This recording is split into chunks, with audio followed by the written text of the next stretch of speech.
Where did life come from? Did Earth itself create us, or was there an external hand involved in the process? Well, seems like the answer to the question of how life came to be lies in the heart of our galaxy. A gas cloud 27,000 light-years away from our blue planet may have answers to the most important questions we may have pondered since humans began exploring space. How did life begin? If it arrived on Earth from deep space, then where did it come from? And how many planets out there have life on them? And today let's find out how a gas cloud near the center of the Milky Way may help us figure out how life could have been formed on Earth. We are made of stardust. A lot of poets and singers have wondered if we are made up of the same dust that fills up space and is considered an essential building block for stars and planets.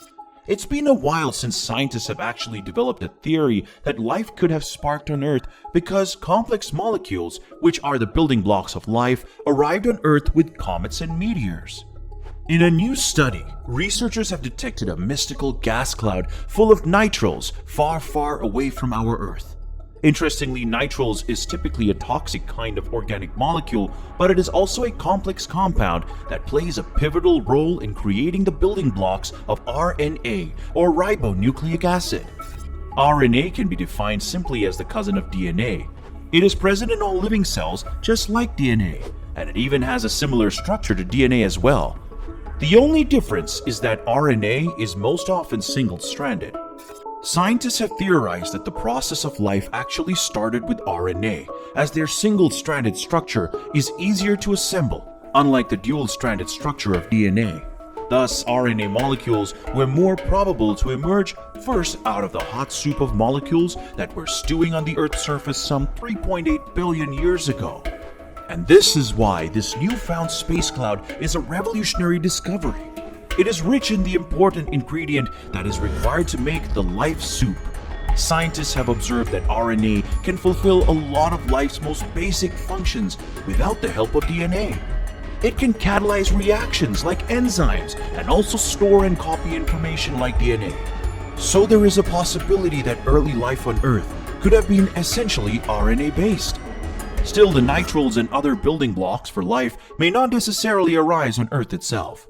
These building blocks may have originated in space, in a cloud just like we have found in the center of the Milky Way. From there, they could have hitchhiked their way to the young Earth and impregnated it with life.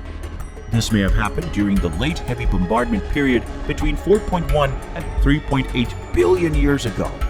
This theory has already been strongly supported by the presence of nitriles and other precursor molecules for nucleotides, lipids, and amino acids in the meteors and comets that the universe occasionally drops on our planet.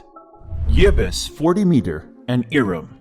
While observing the G+0.693 to 0.027 region near the center of our galaxy, yeah, I know it's a mouthful, isn't it? Astronomers identified the presence of 6 nitriles for the first time. Finding these major ingredients so deep in our galaxy was an eye-opening lesson for our scientists. According to Thomas Carell, hey, no, that's Steve Carell. That's the wrong Carell.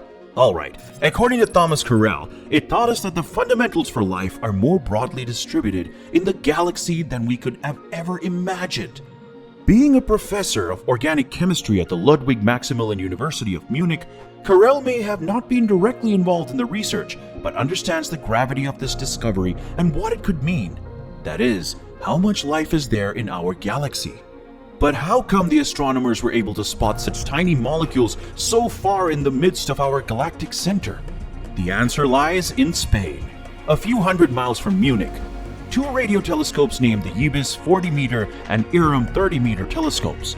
These telescopes gather data on the G+0.693 cloud by using a method called molecular spectroscopy to identify signatures of specific molecules in the cloud. Essentially, when light passes through or nearby any object in space, the arrangement of that object affects the quality of light.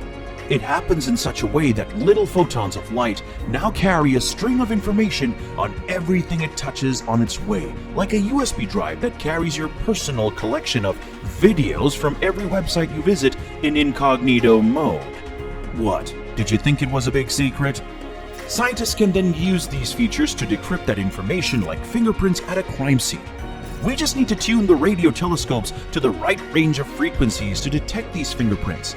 Still, it wasn't easy, as unlike other strong presences such as carbon monoxide and ammonia, the signals that nitriles give off are very weak compared to other molecules in the cloud.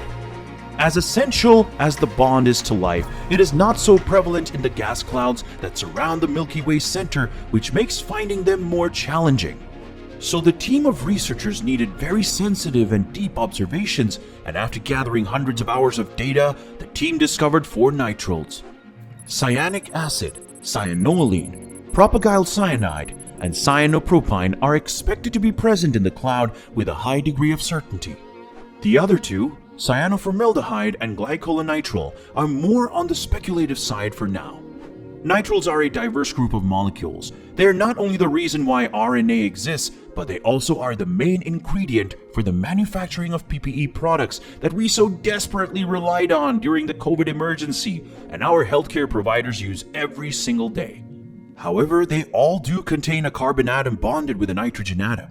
You can't get more basic than that while creating life. So what's next? Scientists are calling these gaseous clouds the primary oven of life. Fundamentally, these impressive chemical reactors help us understand the ingredients that may have gone into the primordial soup from which life emerged on Earth, and potentially elsewhere in the galaxy. Currently, there are millions of years-long gaps in the timeline of life. The journey from a molecular cloud to an asteroid to a blossoming Earth would not be covered without significant altercation in a molecule. So much as these nitriles are an important discovery, we still need to figure out how and in what state they arrived to ignite life on this planet. Understanding these would also help us to find planets that would qualify for similar circumstances and thus find life elsewhere in the galaxy. While nitriles are strong evidence of how life could be delivered to a planet, there are still key missing molecules that are needed to be identified to solve this mystery.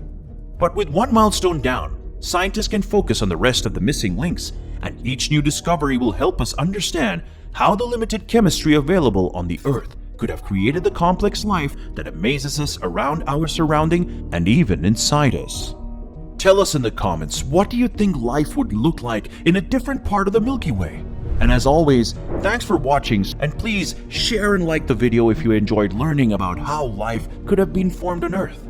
Subscribe and click the bell to see more videos like this in the future.